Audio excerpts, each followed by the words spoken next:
ভাবতেই অবাক লাগছে, আর কিছুদিন পরে আমার এই ডিম থেকে ছোট্ট ছোট্ট ছানা বের হবে।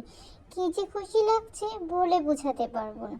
কিন্তু এখন যে বড্ড খিদে পেয়েছে, যা খাবার সংগ্রহ করে রেখেছিলাম সব তো খেয়ে ফেলেছি।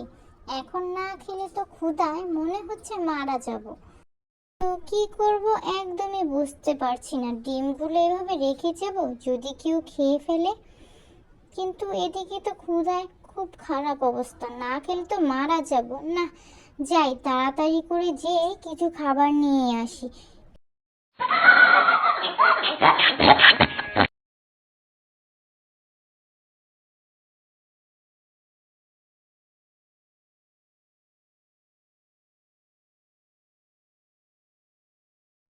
বড্ড খিদে পেয়েছে।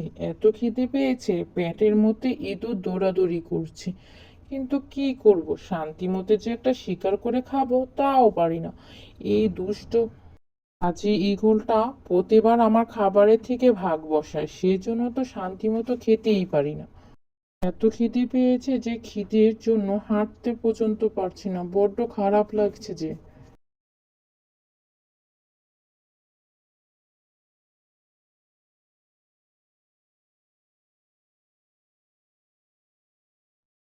ওইখানে অনেক পানি দেখা যাচ্ছে।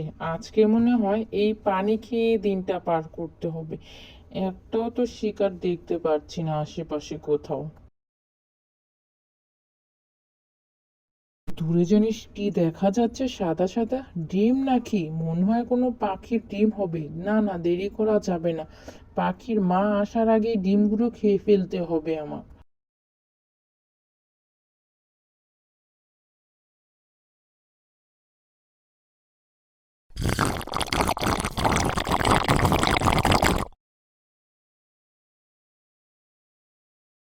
যেতে যেতে পথে পূর্ণিমা রাতে চাঁদ উঠেছিল গগনে, হই হই হই।